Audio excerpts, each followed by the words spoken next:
Break બાદ સમાચાર વડોદરાથી, જ્યાં મહાનગરપાલિકા ચૂંટણીમાં પોસ્ટરને લઈને રાજકીય ગરમાવો આવ્યો છે। ભાજપના ઉમેદવાર વિરુદ્ધ લાગેલા પોસ્ટર અંગે કથિત એક ઓડિયો ક્લિપ વાયરલ થઈ છે।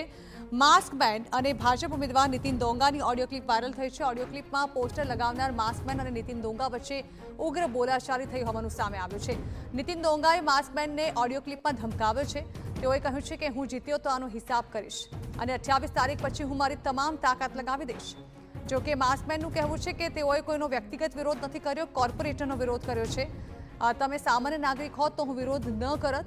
અને સામે નીતિન દોંગાએ કહ્યું છે કે હું માત્ર હિન્દુઓ માટે લડી રહ્યો છું। તો માસ્કમેનનું કહેવું છે કે અમારી બાજુમાં લઘુમતી કોમ કેવી રીતે વસી ગઈ।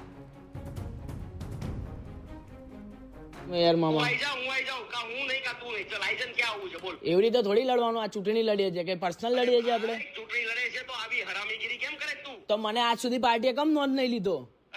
તમે આજ સુધી શ્રેય પટેલ ને ઓળખતા હતા, આજ સુધી શ્રેય પટેલ તમારી જોડે આવતો તો મામા, તો કેમ નોંધ નહીં લીધો તમે મને? ભાઈ તો ઈ પાર્ટીને હે પૂછ્યું તું. હું ગણપતિ માટે આવું, હું મટકી ફોડ માટે આવું, પછી હું કોઈ કામ માટે આવું, કોઈ દિવસ તમે મને લોકોએ નહીં લીધો। છે ને મેં તને દીકરો ગણ્યો અને તે પીઠ ઉપર ખંજર મારી। પેલા હું હિસાબ દીકરો ગણ્યો ને તો મારા એક બી બેનર ના કાઢતા।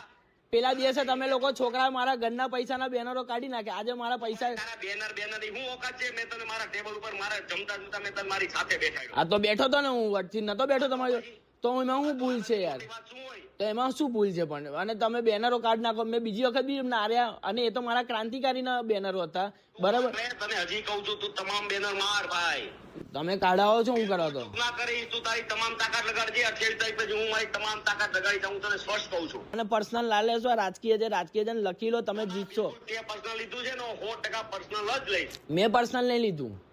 તે મારા નામ જોગ બોલ્યો, હું તારા નામ જોગ કેરી તમે કોર્પોરેટર છો એટલે નામ જોગ લીધું। તમે આમ નાગરિક હોત તો ના લે જ નહીં યાર। તમે જનતા માટે લડો છો કે પર્સનલ લડો, મને એવું કહી દો। હું જનતા માટે લડું તો પછી કમ જનતા માટે બી નહીં, હું ખાલી ને ખાલી હિન્દુ માટે લડું છું। અરે હિન્દુ માટે લડો છો તો મારા ઘરની બહાર, હિન્દુઓ આ સાંભળી લેજે, ગદ્દાર હિન્દુઓના લીધે અમે દુખી થઈએ। અરે ગદ્દાર હિન્દુઓ ને અમે આવા ગદ્દાર મને ના કેવડાવશો। અહીંયા અમારા સુધી કઈ રીતે આયા? અમારું ઘર વેચાવા રેડી નહીં આઈ રહ્યા અહીંયા આખું છૂટા કરાઈ દીધા। આજે તાંજલો એક આમાં અહીંયા આખી લઘુમતી કોમ અમારે રજિયાની બાજુમાં વસી કઈ રીતે? તારી લઘુમતી કોમ એક ઊંચા અવાજે બોલી નથી શકતી આ વિસ્તારમાં, ડ્યુ ટુ નીતિન દોંગા।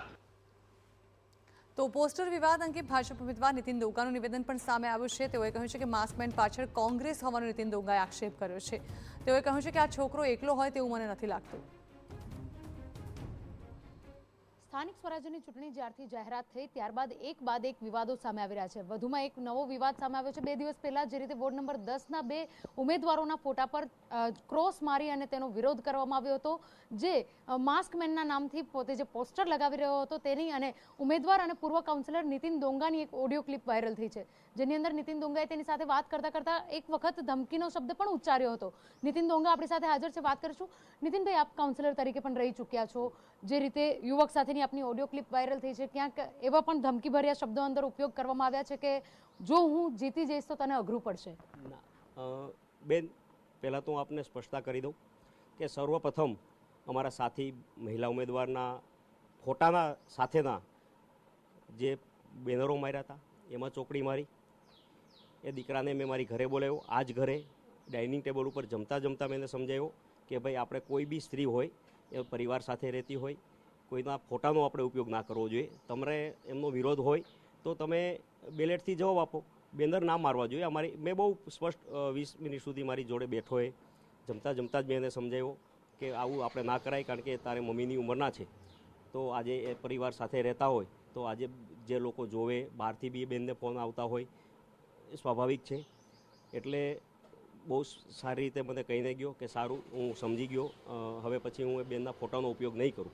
ત્યારબાદ સવારમાં ફરી એ બધા જ એ બેનના ફોટાના પેમ્પલેટ બનાવી અને રોડ પર ફેંકા।